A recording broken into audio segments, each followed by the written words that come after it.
Hello and welcome to the Emmy Awards. I'm your host, Emmy Cardinale, and this is my podcast where I talk about what I've been watching or rewatching once a week. If this is the first episode of mine that you stumble upon and you enjoy it, please feel free to follow me wherever you listen to podcasts. Like and subscribe if you're listening to this on YouTube. Share with a friend, all that good stuff. This episode is finally going to be my conclusion of my recapping of I Love LA. I'd been recapping the show once a week as it was airing, and then I had a rough couple months, so my recapping of that fell to the wayside, and the more I put it off, the less I wanted to do it. But here I am, I'm wrapping up this shirt that I'm wearing, which you can't see, but it says, I suffer from gay thoughts, but that's not even what makes this relevant to the show. Not that this is super relevant to the show, but I live in LA, and I do love LA, and this shirt I got at a Buffalo Exchange that Haley Lou Richardson, she donated a bunch of her clothes, and the proceeds went to a cystic fibrosis charity because she was in 5 Feet Apart. Anyways, that's just one thing I love about LA. What do you mean I'm wearing this shirt that was in Haley Lou Richardson's closet? That's so cool. I got tarot cards that were hers too. I have yet to learn how to read tarot cards, but I need to do that so I can pretend that she used those tarot cards when she was looking at the future of her career, and look how big she's gotten. The funny thing is, my sister knew about the Buffalo Exchange sale thing. So we went specifically there, but you walk in, or not you walk in now, it's over. But when I walked in, they were like, Haley Lou Richardson's closet, she was in White Lotus. I'm like, one, I knew her before that. Two, that's why I came. But I love this shirt. It says, I suffer from gay thoughts. Her closet was super cute. And it has a cat with a little hat on it, super cute, very soft, love it.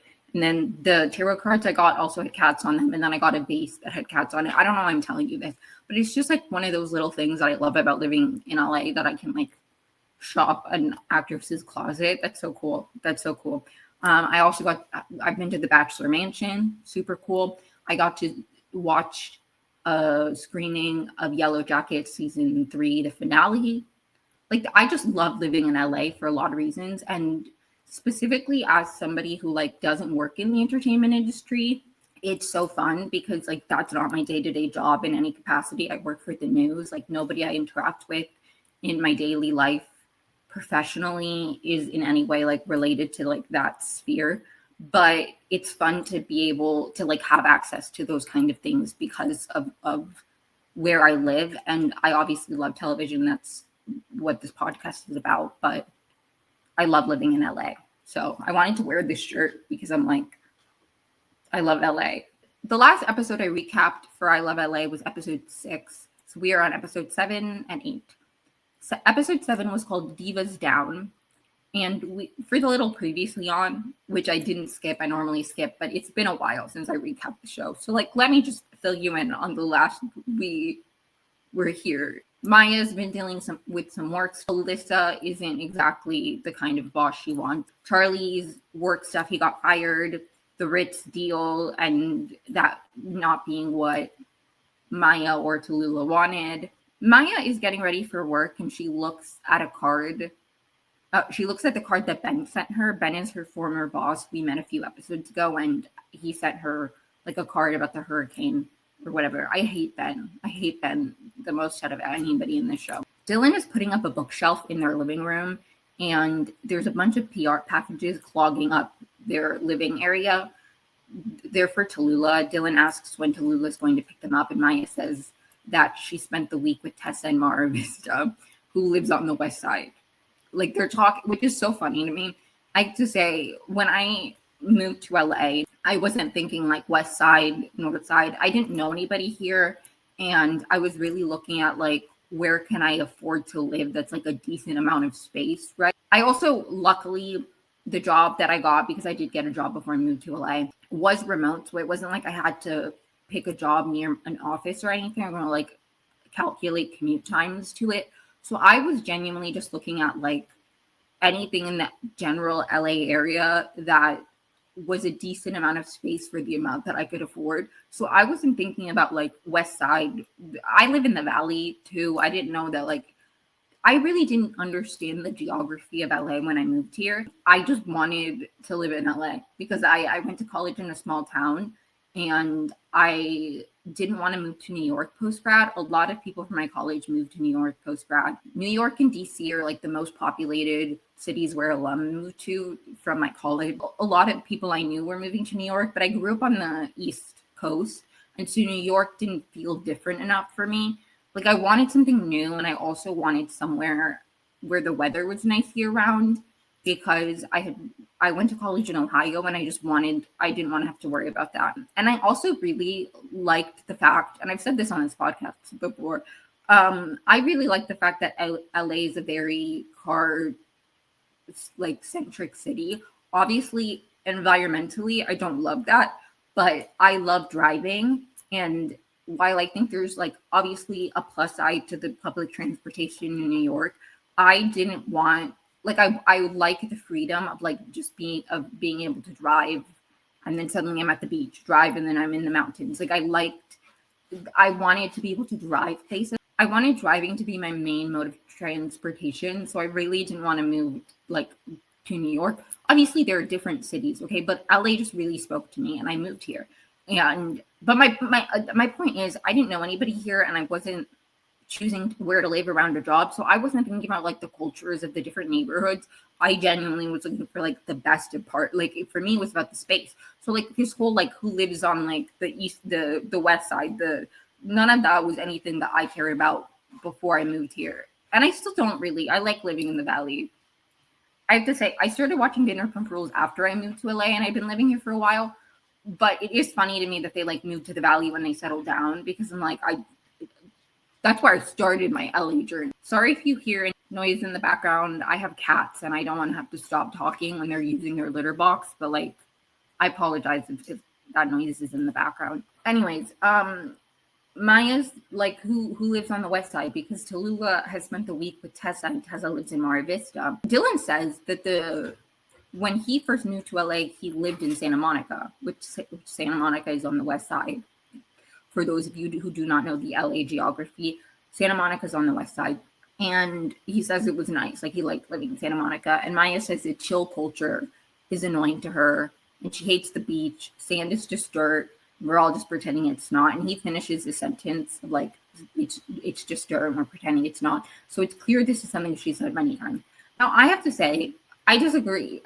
I love the beach. I love the fact that I live near the beach. I mean, I don't live near the beach, like in that I have to drive like 30 minutes to an hour to get to the beach.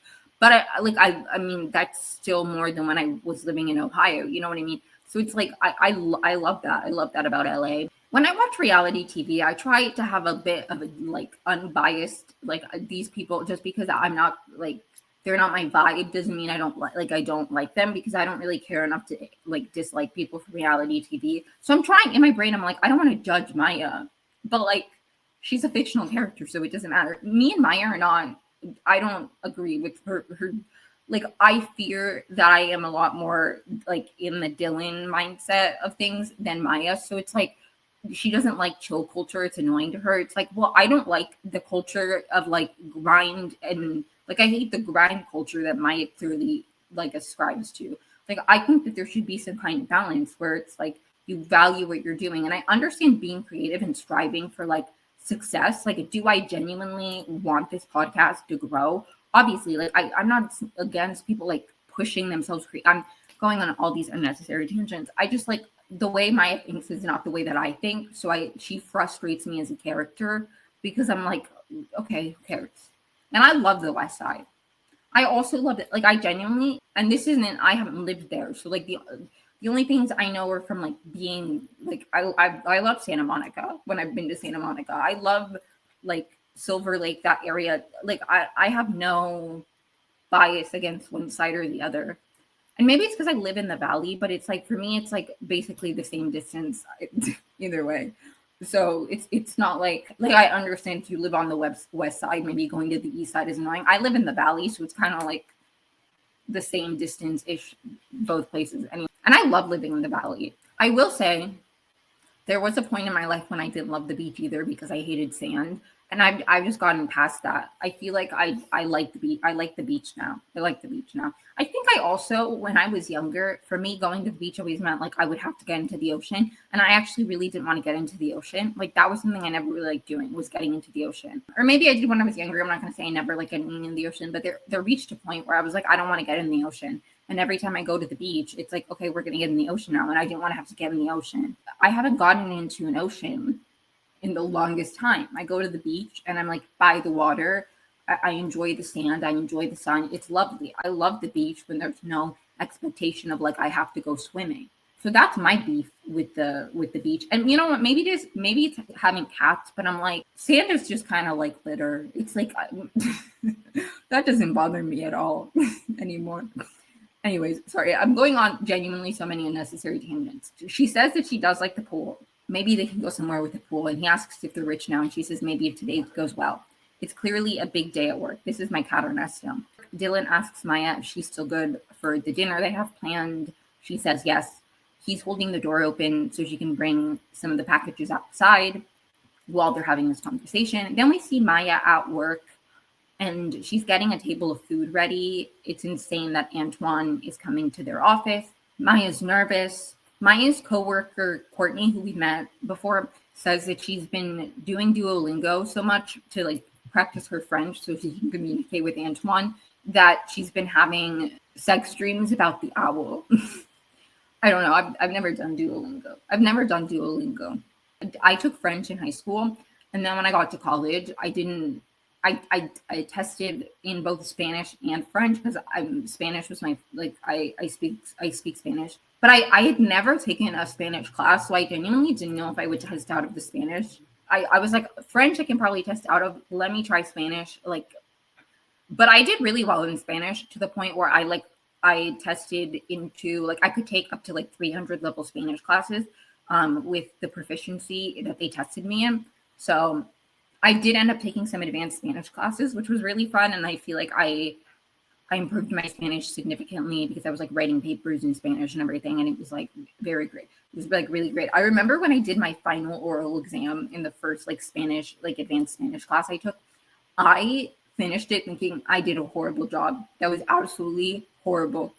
And my professor was like, Ami, when you came in, you were so anxious every time you started speaking. And you just breezed through that we were just having a conversation in English. You were so good. And I was like, wow, I did a good job. I'm improving my Spanish.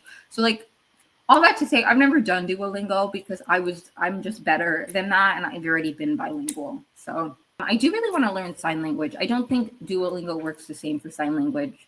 I did, but in terms of other languages, I really don't want to learn any other languages except sign language. I would love to learn sign language. But it's I speak Spanish. I understand French. I understand Portuguese. I'm good. Okay. If anything, I would try to improve my Spanish more because I fear I have gotten back to pre-Spanish classes in college at me where I am anxious to speak Spanish all the time now. I gotta get back into it. I feel if I lived somewhere where Spanish was the main language, I would be fine. I would get back into it. But because I'm not speaking Spanish in my day-to-day life, I speak with my parents, but I also don't live at home anymore. So I'm anyways, I'm so annoying this episode, but that's okay. My point is I've never done Duolingo, so I've never had sex dreams about the owl. Sorry, Courtney, I can't relate. Maya's upset about the client photos that Alyssa put up because basically Antoine's coming. They mentioned the Forme dinner before in previous episodes. I believe the first time we heard about it was Ben asking if they were going to the Forme dinner, asking Maya if she was going to try to get Tallulah into the Forme dinner. And Antoine, who picks people for the Forme dinner, is coming to their office. And Alyssa, Maya's boss, has a wall of the different clients. And Tallulah's photo is small and it's the Ritz photo. And Maya's mad about the way that Alyssa's presenting the clients because she's clearly pushing one specific client and not prioritizing or caring to value Tallulah the same or give her the same shot. So Maya's frustrated, right? Alyssa comes out of her office and she and Maya are actually wearing the same top, just slightly different. It's kind of off the shoulder. And I can't remember who had it fully off the shoulder and who had it not off the shoulder, but it's it was the same top, which was funny.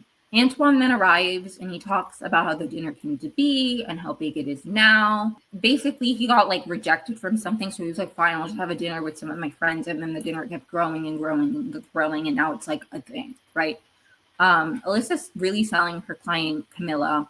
Nobody else is really speaking except Alyssa. And then Antoine notices Tallulah's photo and is like, she looks familiar. Where do I know her from? And he's like, and then Maya hesitates.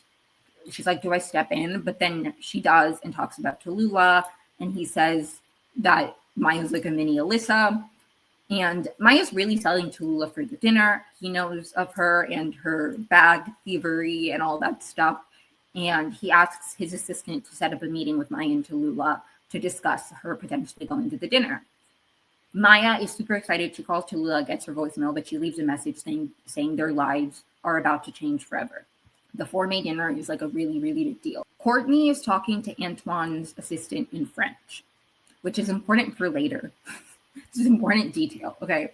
Courtney's Duolingo French thing that prompted a tangent about my language levels is relevant later, okay? For the record. My tangent wasn't, though. I'm sorry. Anyways, Alani's at a medical office place talking to the receptionist, and she's the best character on the show. Like, genuinely, I love her. I wish that she was the main character. I love her. And I need to see this actress in like so many other things. I'm obsessed with her. She's been the best part of like the show for me personally. She's like talking to the receptionist and her are like buddies basically already. Then Charlie comes out. He got a hair transplant, and Alani has a surprise for him to check his texts, and it's Mimi Rush falling on stage. And it's funny because she goes like, check your text, and she's like, it's Mimi, and then he's like, oh, she ate shit on stage, and Alani's like, ew, no, she fell. Honestly, that's a weird phrase. But I love Alani.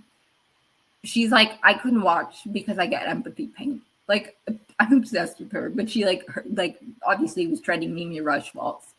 Charlie gets a free hoodie and sunglasses at this like doctor's office where he got his hair transplant, and he says he can't stop winning. He's like so happy now. At Alani and Tallulah's place, Maya's there opening the PR packages for Tallulah. Tallulah arrives with Tessa and her girlfriend, and Maya asks about their weekend away, and Tessa's like, it wasn't away. We were literally in Mar Vista. It is funny though, and I do understand that I'm like, and I don't say this in a way to be like I'm better than other people, because I don't think it's me being better than other people. I think it's just a difference. But like, I understand that I am not like, there is a general attitude of like, that's in Culver City. I'm not going to you. Culver City's really far. I don't have that attitude. I literally, if it's in Culver City, I'm going. If it's in Long Beach, I'm going. I don't care. I mean, obviously, if I can go, like if I'm not going to be late to work, but it's like, I don't care how far something is actually. Like, I'll drive, and I genuinely think that not genuinely think, this is the reason why. I went to college in rural Ohio, so it's like I have to drive far to get anywhere. And also I got my license in college. So like my first few years driving were this like, so by the time I moved to LA, I'm like driving 30 minutes to get somewhere. That's just like what I used to do all the time. So it's like it's not even a big deal to me. I love driving. I knew that LA was known for its traffic and its driving. So like I was fine with that. So like I'm not one of those people, but I do understand this, like it's a fun play on the whole, like, oh, okay, people don't like, you're far away, so you're basically out of town. But I'm like, of all the places, it's not like she lives in Long Beach. Okay, I would understand that. The West Side isn't like that far away. Anyways, sorry. Maya's excited about the meeting with Antoine. She's like opening packages. Tallulah's Maya's excited about the meeting with Antoine and potentially getting Tallulah into the 4-May dinner. And Tallulah says she's tired from this weekend. It was a lot of driving.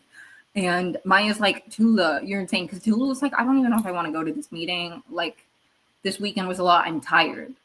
Maya's like, you're insane. You're tired from your vacation. This is a once-in-a-lifetime opportunity.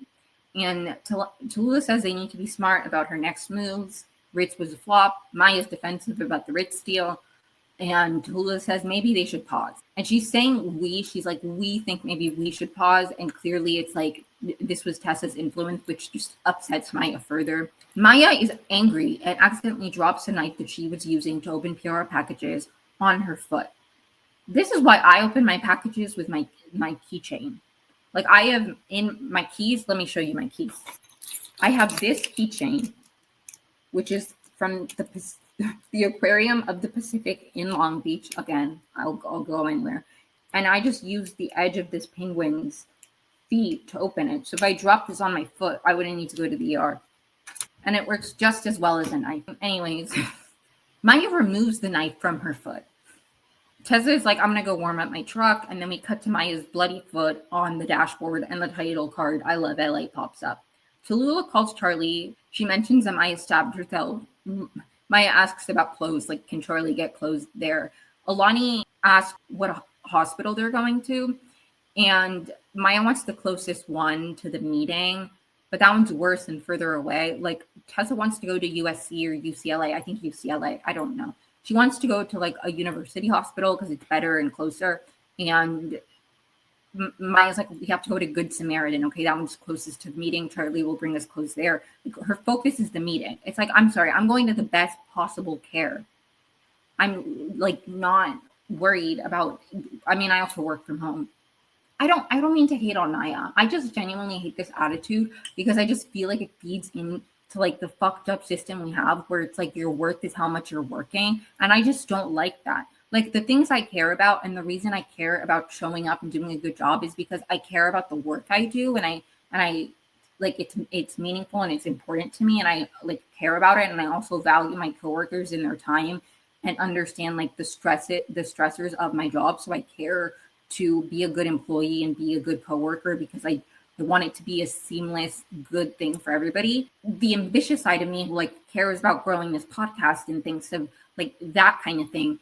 It's genuinely like because I really, really care about growing this and I'm passionate about it and I care. It's not this like thing of like I need to like I just the attitude she has where it's like work is everything and success is everything. And I have to have this big life that she talks to Dylan about later in this episode. It's like it's like, but why? Why? Because at the end of the day, I care about the work I do because I, but I'm not going to put it over like being healthy. I'm like, I work hard and I care about my job, but it's like over literally my foot is bleeding. Tessa pulls up to the hospital. Maya gets out and like limps into a wheelchair that's just outside. I haven't been to a hospital in a long time, but I'm like that. What if that was somebody's wheelchair? Like they don't just have wheelchairs waiting outside. The one time that I got wheeled out, like after, because sometimes you get like treatment and they're like, they wheel you out to your car or whatever because they're like, you can't walk. The one time that happened to me, I'm like, the wheelchair was then left out there until somebody brought it back in. But like, obviously it's a hospital wheelchair, but it's like, you can't just take things from a hospital, even if you need them, right? Maybe with wheelchairs, it's different. Okay, I'm overthinking this. I'm sorry. Okay, but anyways, Maya gets into the wheelchair and Tallulah and Tessa are saying their goodbyes like very slowly and calmly with no urgency. And Maya's in the background limping. And then like it was a funny visual of like Maya struggling to get somewhere while Tallulah and Tessa are acting like nothing's wrong. Maya's foot is actively bleeding. I mean, she's not acting like it either. But anyways, Tallulah is wheeling Maya in this wheelchair. Maya's focused about the meeting, like what they're going to wear, et cetera, et cetera. The ER is packed. Okay, this is like an episode of The Pit. Maya and Tallulah are like disagreeing about like why she had the accident. She's like, well, I was opening these packages. And then like they're just arguing about like why. She's like, you were late to my apartment. She's like, no, I wasn't. She's like, yeah, because you were coming from the west side. So you had to drive 30 minutes. Like all of these things are just like bickering, right? When they're trying to check in at this ER. Maya says they're in a rush. How long will it be?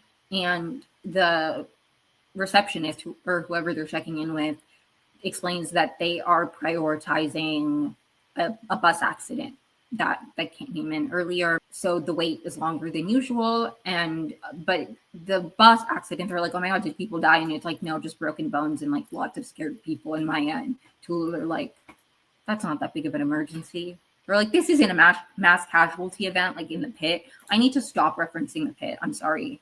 I didn't remember that this episode was about like that they were in a hospital. Like, I'm sorry. How can I not make a million references to the pit?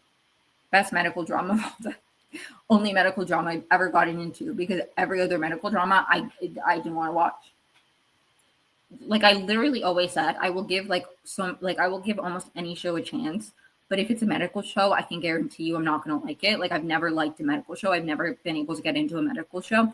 And I am obsessed with the pit, like, so much. Anyways, Charlie gets to his place. Mimi Rush is there. She says she's here to get something of hers. Charlie is like, I just need to grab something really quickly to take to Maya because she's in the hospital. And Mimi says that Charlie's really awful, but he knows how to be there for his girls. And then she's like, I'm actually not here for the corset. Because that's what she said that she wanted. She's just here as Mimi, not Mimi Rush. She fell. He's like, I saw that. He points out that it was because of what she was wearing. It was like an asymmetrical train.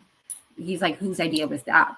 Like, why would her new stylist do that? Because Charlie was her stylist, if you forgot. And apparently her new stylist is trying to rebrand her as a mermaid. And Charlie's like, that doesn't make any sense. Your whole like thing is that you're an alien who like came to this planet and learned how to slay from like, I think old VHS tapes or something like that. I don't know. It was really funny the way they described Mimi Rush's whole thing. It made me laugh. Mimi has fired almost everyone. There's no one she can trust. And then she sees his Mimi Rush fired me for being gay and Jewish, which he wore in a few episodes ago. He's like, somebody sent that to me. She's like, really? And he's like, no, I made it. I got it made. And then she's like, well, what would you do if what would you say if Mimi Rush hired you for being gay and Jewish? And he's like, I'd consider it. And then he's like, I've considered it. Hell yeah. So now he's Mimi Rush's stylist again. Maya and Tula still in the ER. They're in the waiting room. And Maya says that they should pretend they were in the bus accident. They'll get seen much faster. They could be commuters. They wheel to the back and they find out that it was a school bus for an Orthodox Jewish school. They can't really pretend to be children at this school, right? Okay. But then Maya's like, everyone thinks I'm Jewish, so I can pretend to be a teacher. Which, like, okay, whatever. Wouldn't they have taken stock of everybody who came in from the crash? Like, it's not like what do you mean? What do you mean? It's like school buses are smaller also than like public buses. So I'm like, they probably took, like, they have to have a list of the people who are on the bus. I'm overthinking this, okay? This is not medically accurate. Tallulah says that maybe this is the universe telling Maya that she needs to chill out. She can miss one meeting. And Maya says it's not one meeting, it's for May. It's the meeting. It can shape Tallulah's entire career. She's like, Addison Rae was just dancing on TikTok. Emma Chamberlain was just making vlogs. And this dinner made them, right? Okay. It's a big deal. It's not just one meeting. It's the meeting, right? Okay. And Tallulah's like, one dinner can really do all of that. And Maya's like, yes, this isn't Ritz. Tallulah's like, oh, so you admit it was a flop. And Maya's like, no, it's not a flop.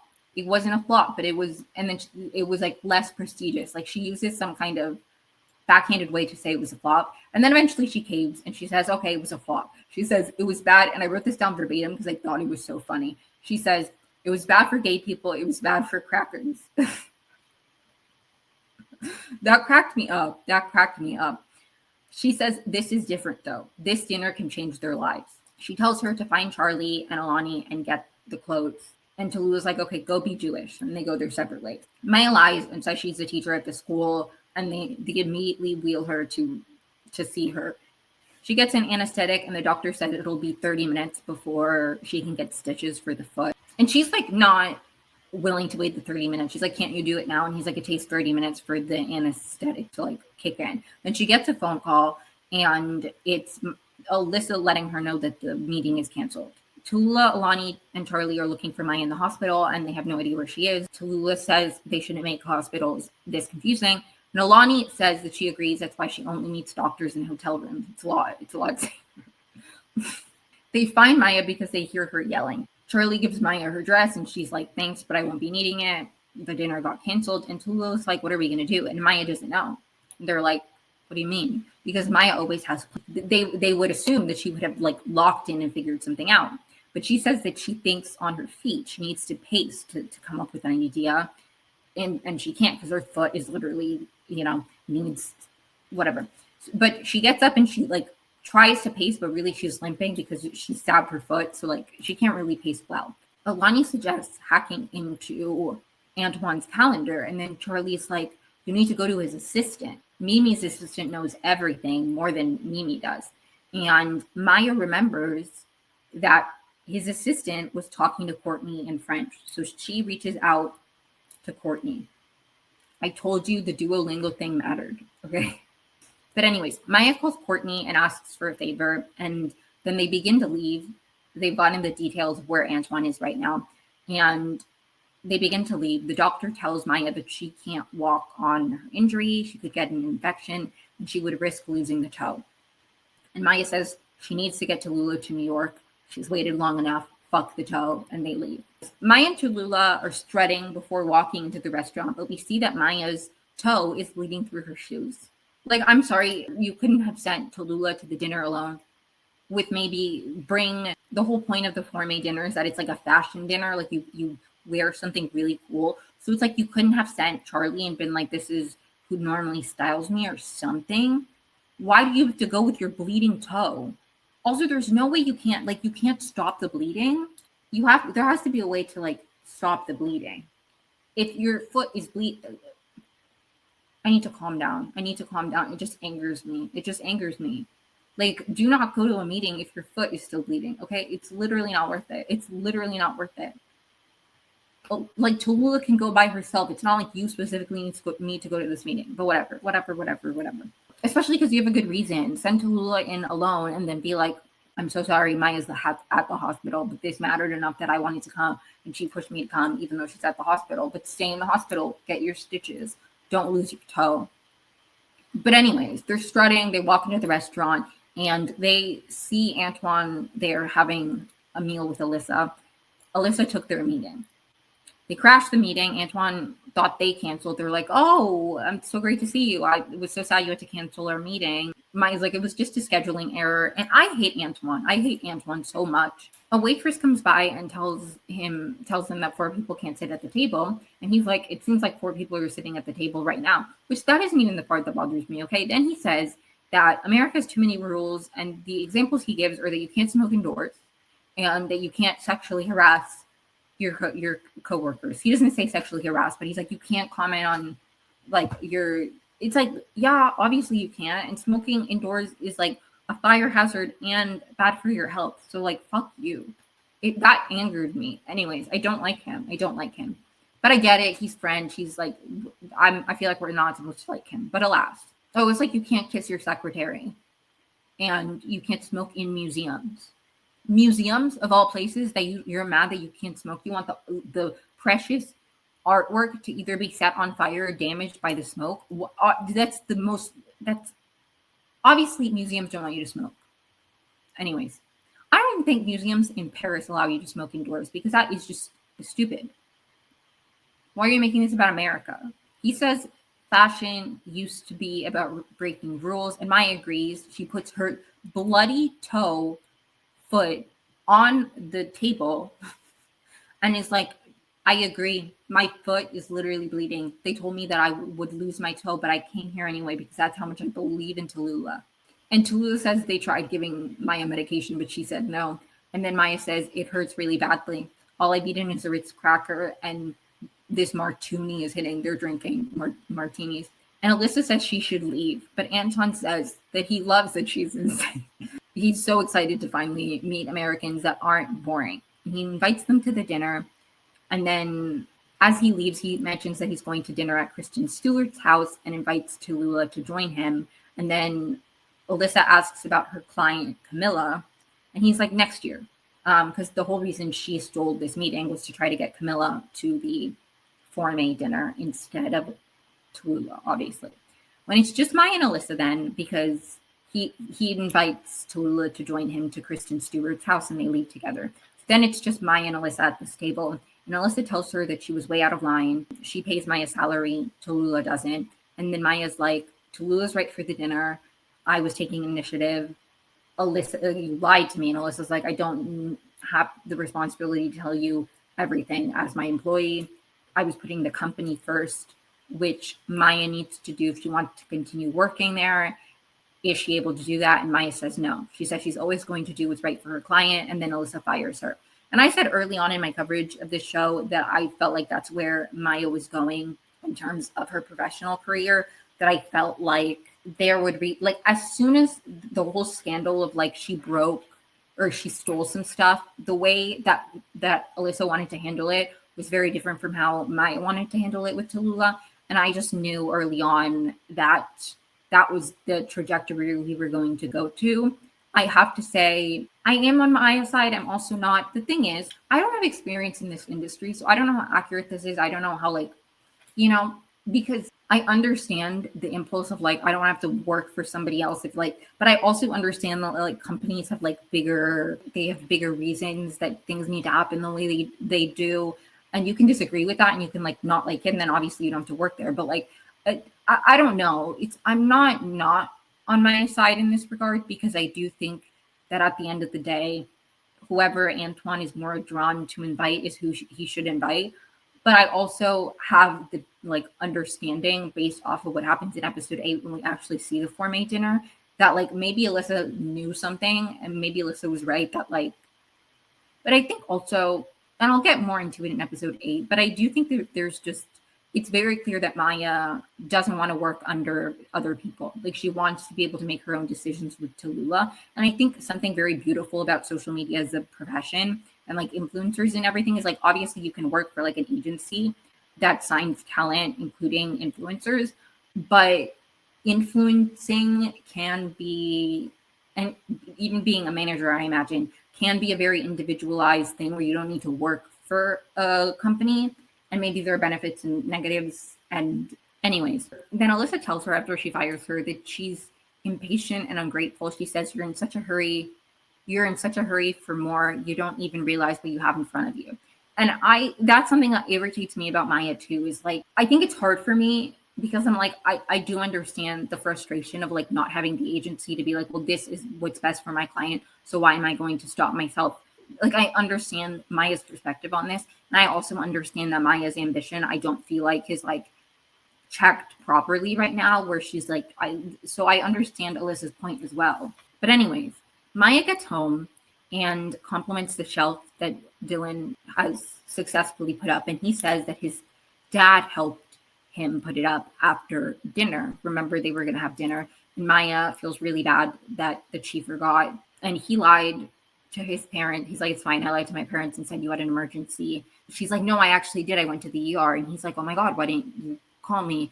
And she's like, Tallulah, Lonnie, and Charlie were there. And he's upset that she called everyone she knew except him. She explains the situation and how they managed to go get drinks. And now Tallulah's getting into the four-maid dinner. Like her focus is like, all this happened, but like I got the drinks. I made the meeting, right? And that doesn't make it any better because he's like, not only did you miss dinner with my parents, you didn't even think to call me about missing dinner with my parents. Like you didn't even realize that you missed dinner with my parents until I mentioned it to you. You were in the hospital and you didn't call me at all. He's like, you went to a drinks thing? And she's like, it was for work. And then I got fired, but it feels meant to be. And he's like, I was expecting an excuse, but like his mind is blown that she didn't even think to call him. Like, it's not even like she had an excuse. She didn't even remember. He didn't even cross her mind.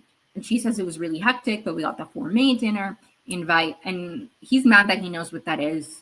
She's so different since Tallulah got here. I also clocked this. I said early on that I think Tallulah coming in is going to disrupt the Maya Dylan dynamic. I felt that early on. And then they seemed to be okay for a little bit. And I was like, okay, maybe I'm wrong. But I was right. I shouldn't have doubted myself because I was right. I clocked early on that there was going to be tension between like that this was headed south, and that Tallulah coming into town, which is like the inciting incident, it's what changed the dynamic of the friend group and of Maya's life and Maya's career, which then changed the dynamic of her relationship with Dylan. I knew that all of this, like I saw this coming. She's been different since Tallulah got here. He's mad about game night still. And she's like, I thought we had fun after that. And he's like, you weren't there though. You were somewhere else. And then he asks when the last time they did something he wanted to do was. He knows about her world and cares about her world, not because she asks him to, but because he genuinely cares about her. He asks her to name a coworker of his who isn't Claire, and she can't. She's like, Bert. I have a cat named Ernie, so I would have been like, oh my God. Anyways, she says that she's trying to build a future for both of them. She feels like this is her one. She's only able to do that because he does such a good job holding everything down at home. She wants a big life. She thought he loved that about her. And he says that lately he feels like the bigger her life gets, the smaller his role in it does.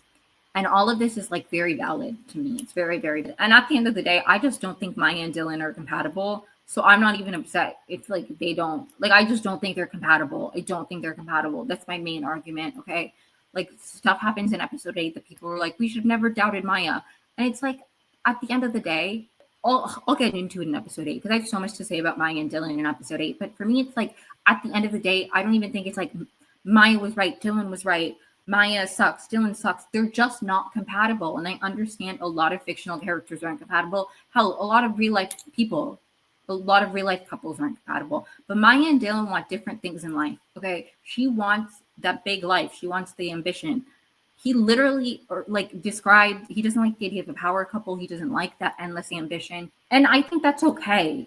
That's okay. Like, I feel like if I'm like remembering correctly, Rachel Sennett, who plays Maya and also created the show, she said in an interview that she's like dated guys like Dylan before that, like, they like that you're ambitious, but then when your life gets too big, like, they don't like that. And I have to say, I think there are different categories in that, because I feel like there's the not liking it because they feel threatened and they don't want like their partner, their girlfriend or wife to be more successful than them in like from like a misogynistic standpoint of like not wanting to feel inferior to a woman.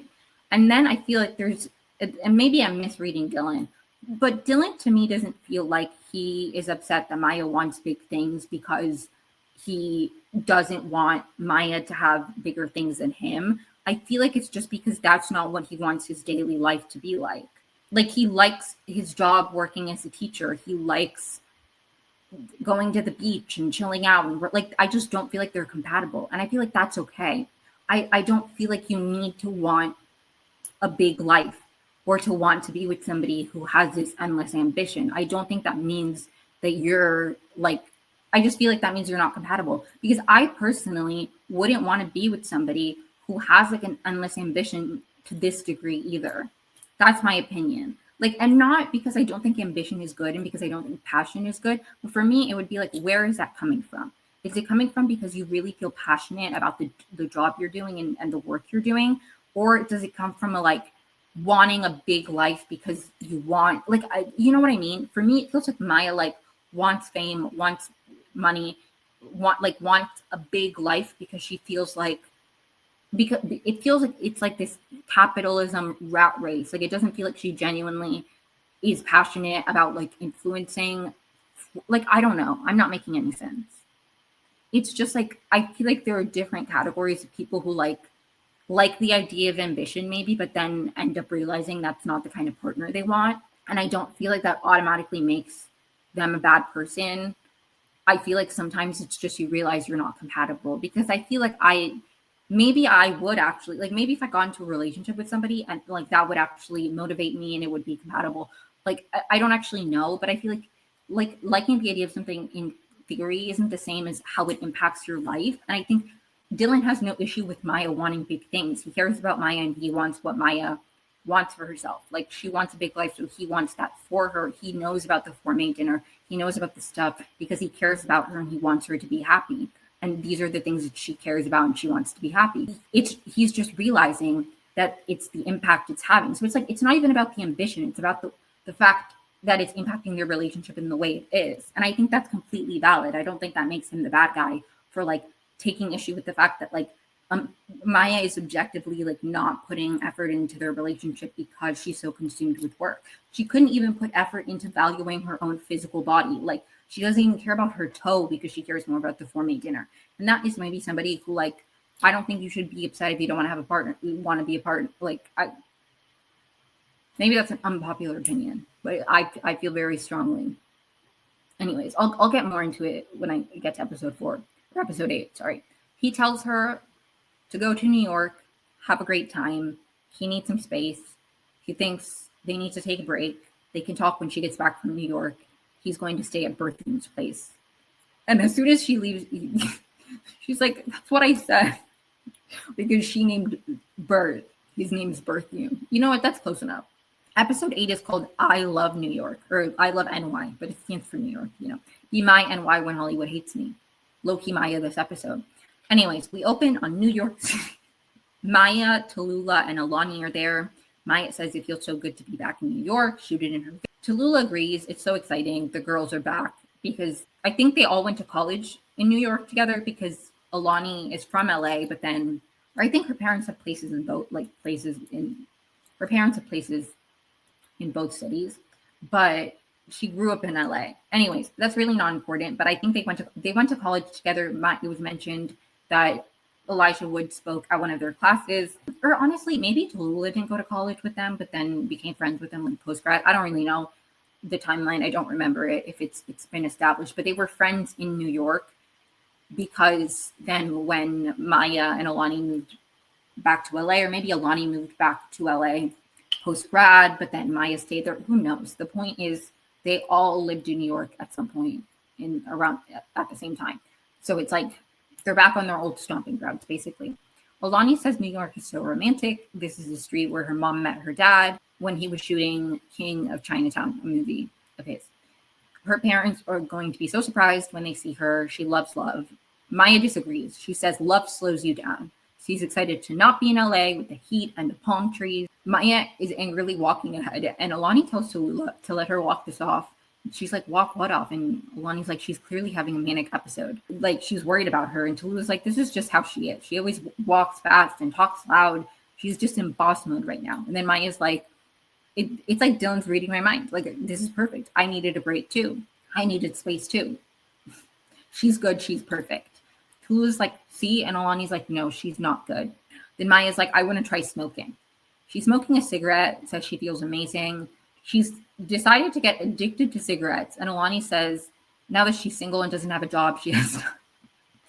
And Maya's like, I'm not single. We're just on a break. Maya says she's going to text Dylan. Tallulah says not to. Maya is supposed to have 7 days no contact. And Maya's like, it's just logistics. And then after we can focus on dinner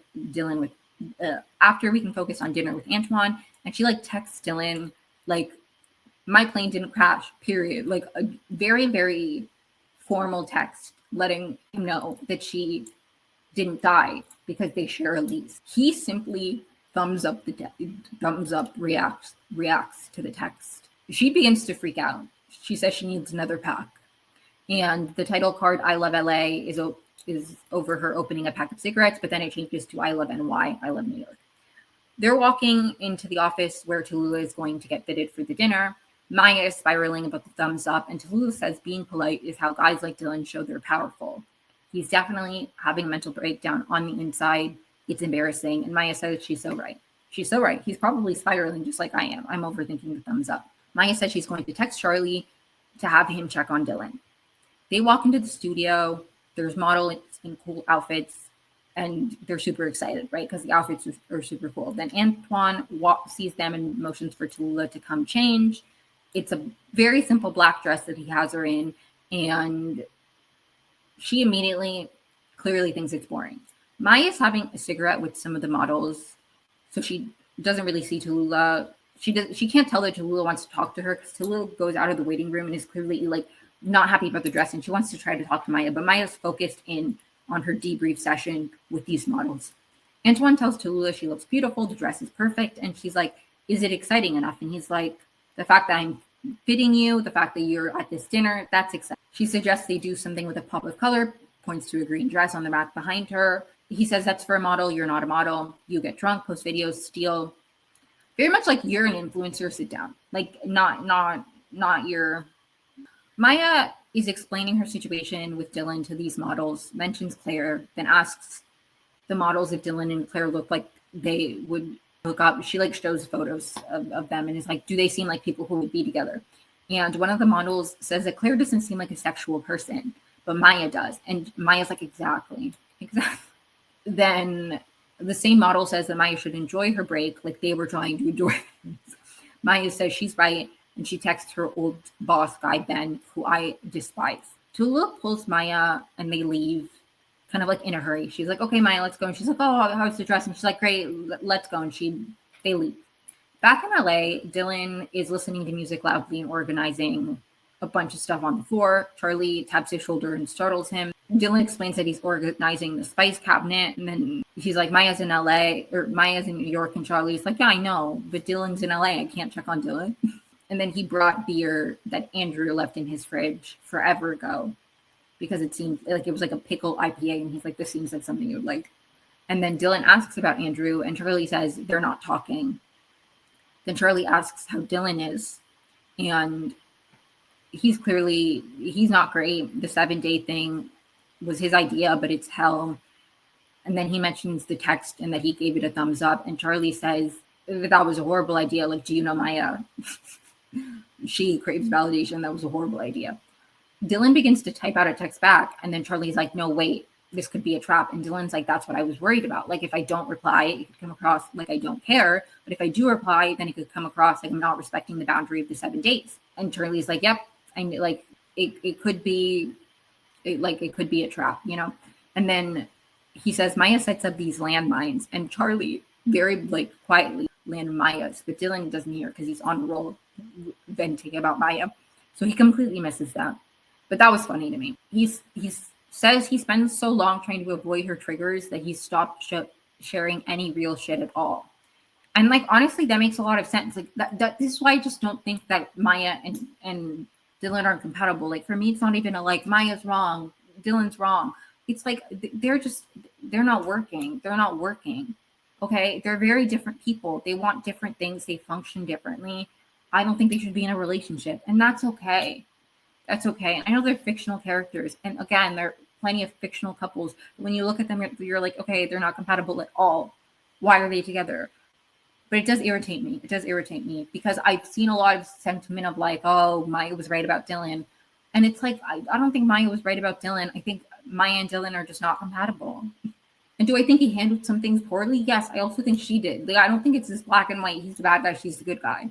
She's the bad guy. He's the good guy. It's like, they're not meant to be together. Like, that's not a healthy dynamic where he feels like he can't express himself because he's worried that it'll like upset Maya. So he stopped sharing about his life. Like, that's not good. That's not good. And why would you, if you were Maya, want a partner who feels like they can't be fully honest with you and like express what they're going through or their wants, or like that's no way to be in a relationship with somebody.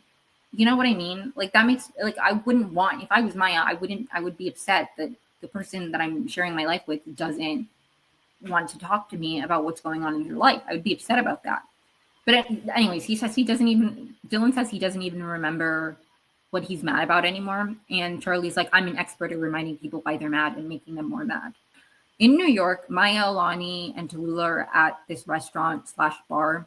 Maya mentions that one of the models she spoke to said that when she and her boyfriend were on a break, they hooked up with other people. So when they got back together, there wouldn't be regret. And it's like, okay, but did you establish that? Like, the thing about like breaks, not breaks, whatever, is I'm like, I don't know. I don't know. I cannot imagine if I was in a relationship with somebody, we were just on a break, assuming that means that I can sleep with other people. It's like there needs to be some kind of conversations, okay? Because it's like our one boundaries, we're not talking for 7 days. It's not like we're broken up. I don't want to get back together with you. It's like a break and then we'll talk when you get back. So there's like an implication that like it's not fully finished. So I would just like not even assume that I can sleep with somebody else. I would assume we're still together, or like we can get back. It's too messy. It's too messy. Okay. But anyways, and then Alani says that something bad always has to happen before something good can happen. And she mentions like Babe 1 was just okay. Then Babe 2, Pig in the City, was incredible. And Maya's like, and I'm due for something incredible. She says, it was like, boom, COVID. Then I moved to LA. Boom, I met Dylan. Boom, I'm basically fucking 30. And honestly, that's kind of so my life. Except not at all. I mean, COVID started like at the end of my college experience. I was a junior in 2020. I graduated December of 2021. So like, you know, I mean, COVID is still, going on, but like, right, like peak shutdown, I get that. And I did move to LA. When I moved to LA, COVID was still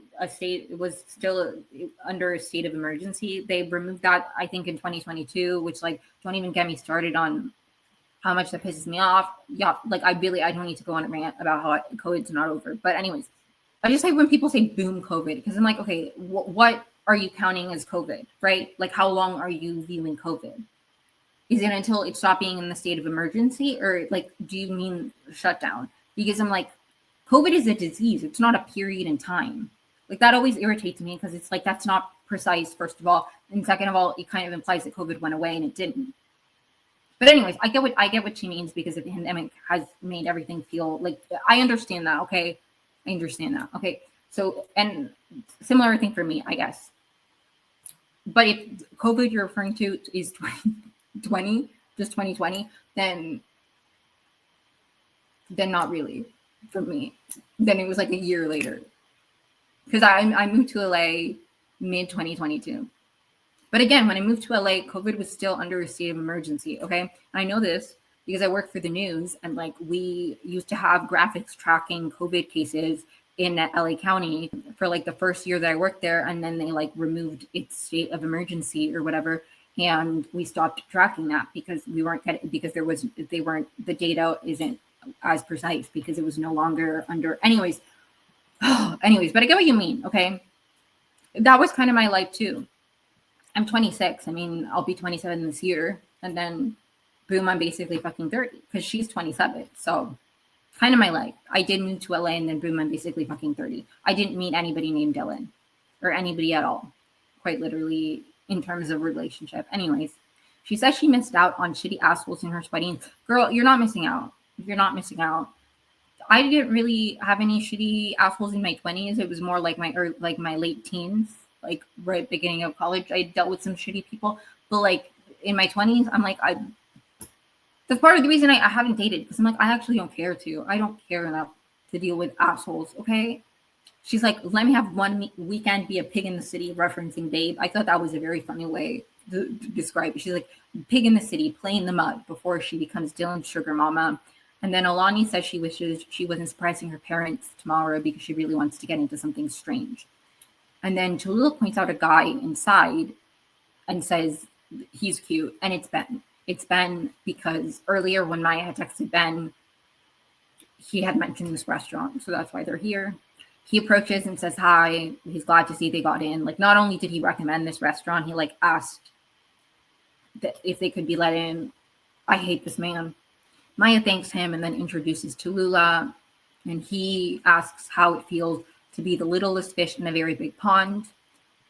And she's like, great, I love big ponds. Tallulah says Maya killed it, and then Ben says Alyssa's lucky, and Maya's like, I don't work for Alyssa anymore, actually. Then Alani introduces herself, and he's like, Maya and Dylan are on a break. Maya's on a break from her boyfriend.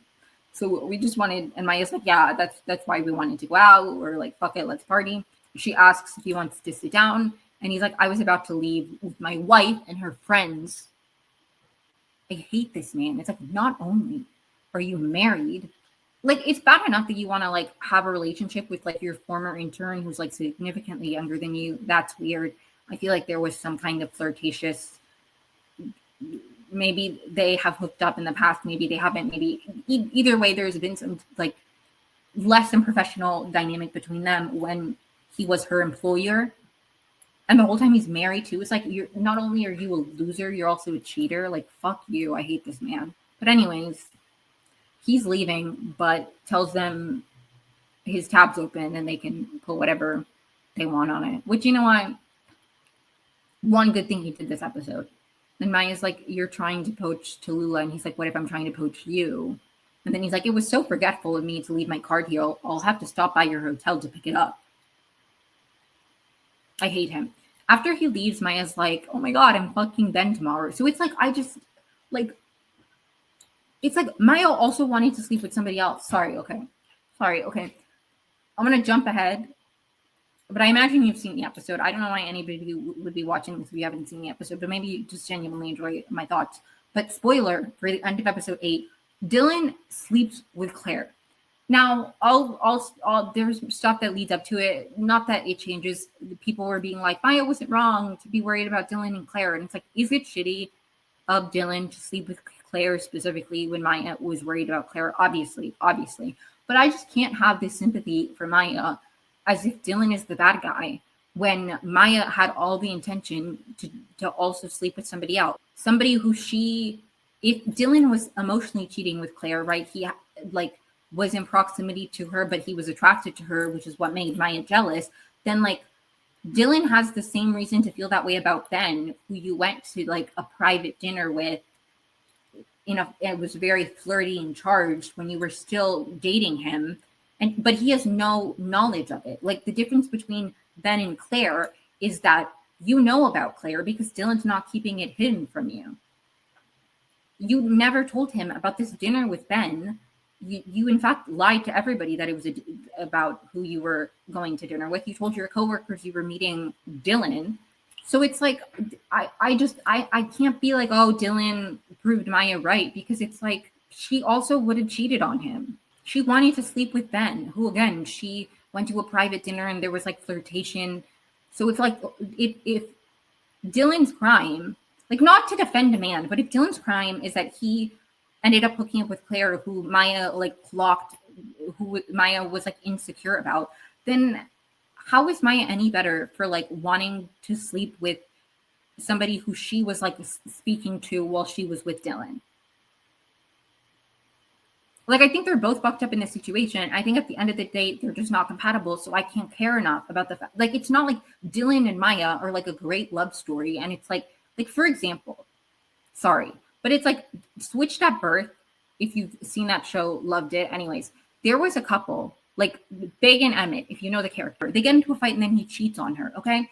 It's like there was love there. There was care there. He did it out of anger. It's like, for me, it feels like Dylan is genuinely like, I don't think Maya like me and Maya, like, it's just different to me. I think cheating is obviously always wrong. Clearly, both of them had the same perception that they were on a break to the point where maybe they could sleep with other people. And I do think it's like fucked up to tell somebody you're in a relationship with, like, you have nothing to worry about them and then end up sleeping with that person. Of course.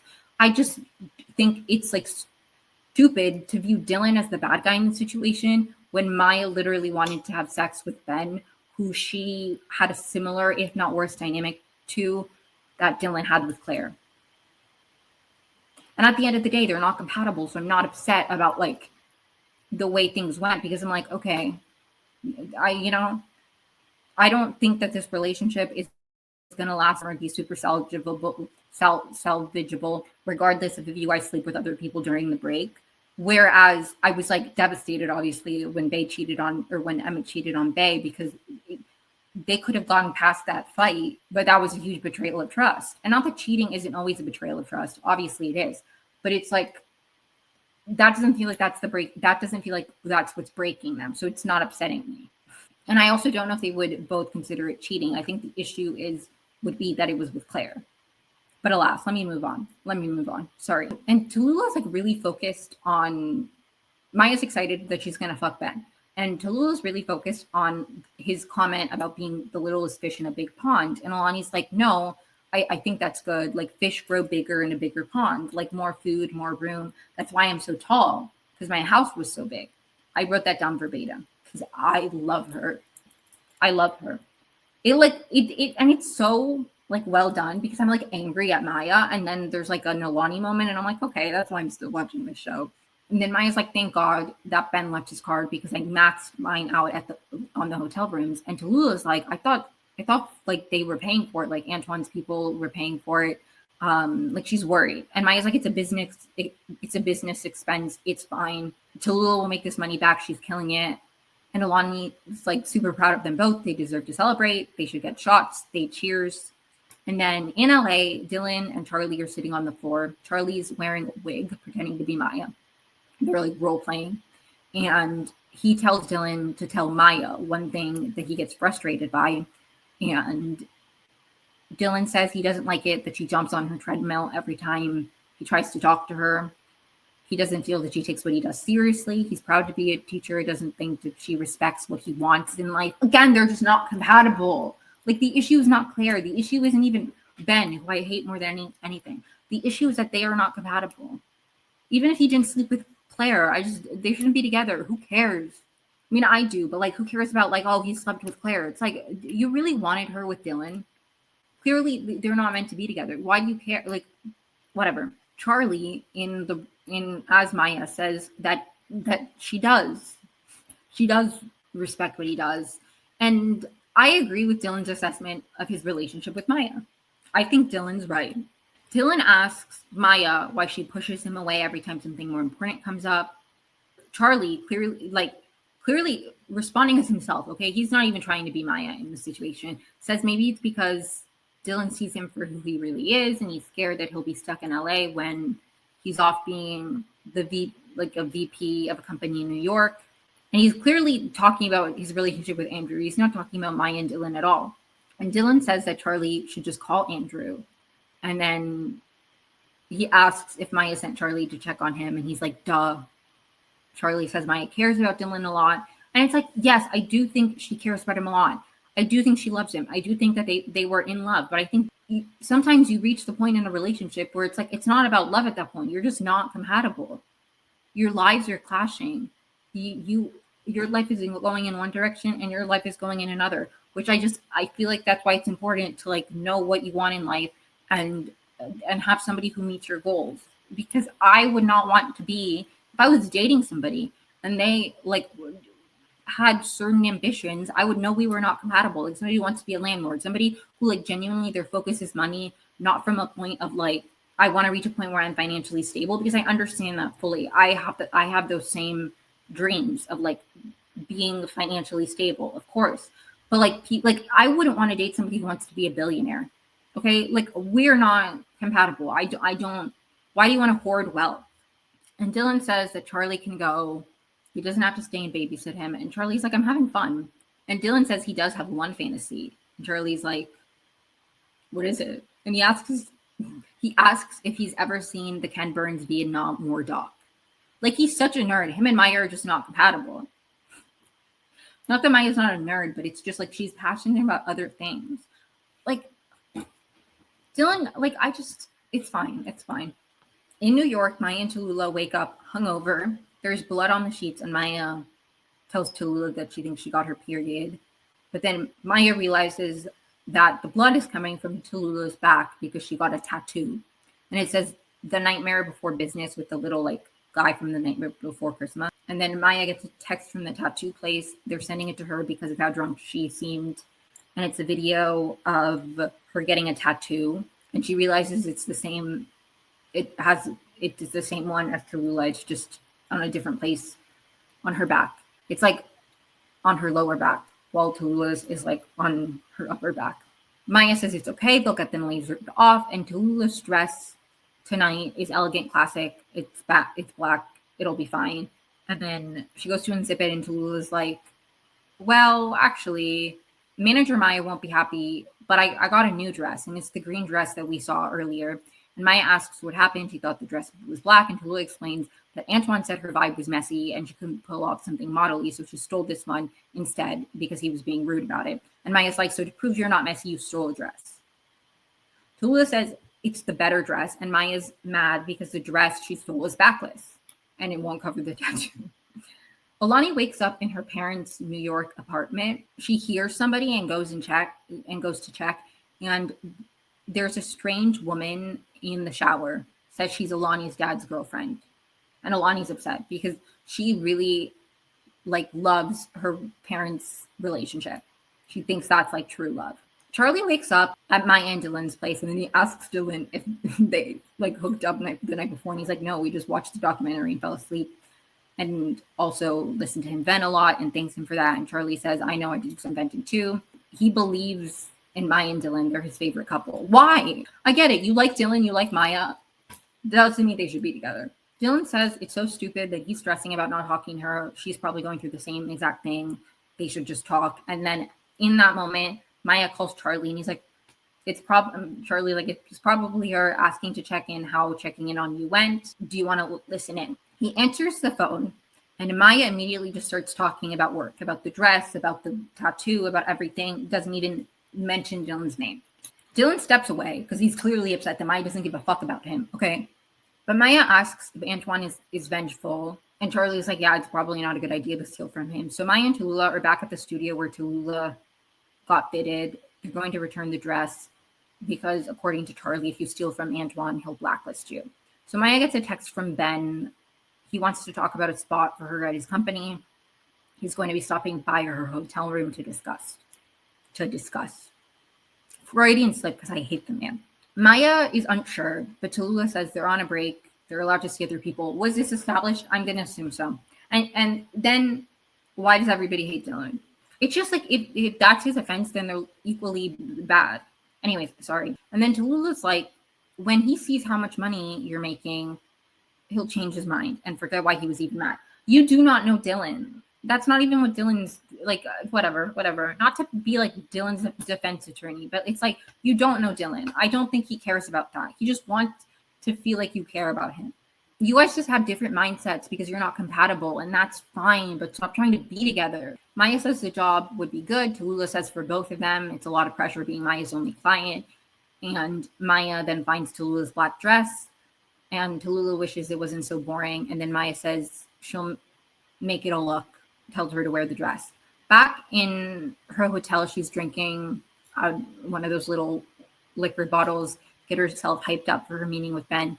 He arrives and she invites him in, and they make out. He asks her to touch herself while he watches. And that's the extent of their dynamic. She does say, this is kind of my only window to hook up, and he doesn't do that. He just wants to watch her. So it's like she would have slept with him. So why am I going to vilify Dylan for something that Maya would have also done? When she's finished, he says that was fun, mentions they have an opening at his company. He assumes she's interested, hands her a piece of paper with the salary written on it. It's $380,000. She says it aloud. It's clearly a lot. And she says she'll ask Tallulah and think about it and let him know. And he says she's adorable for thinking she makes these choices herself. She likes to be told what to do. She's like, no, I don't. And he's like, you quit your job, broke up with your boyfriend, and came to New York because I convinced you to do that. And it's like, no. And like, do I think that your speech to her about like people running to the hurricane or whatever you said, I do think that like, you know, but I think there were steps before. I think it was a catalyst, but it wasn't the only thing. But it's very annoying to me that he thinks he has this much power over her, because I don't think he should. I hate this man. Anyways, he's like, imagine what I can do when you're working for me. Great selling point. I'm going to control you if you come work for me. I would reject that so quickly. Anyways, he comments on Tallulah's dress, says it's smart to show Tallulah cleans up nice, and then next year's swing for the fences. And then he's like, Maya, he's like, you should clean up too. I hate the man. Anyways, like, he's such an asshole. But this gets to Maya's head. Now she's suddenly doubting the black dress, right? Okay. Alani and her dad's girlfriend are in her parents' kitchen, and she's like sad because she's like, I sabotaged relationships because they're not what my parents have, and now that's been a lie this whole time. She was waiting for a guy who would divorce the entire world for his soulmate. And she says she didn't mean to break up a marriage. It's just right for both of them, her and Alani's dad.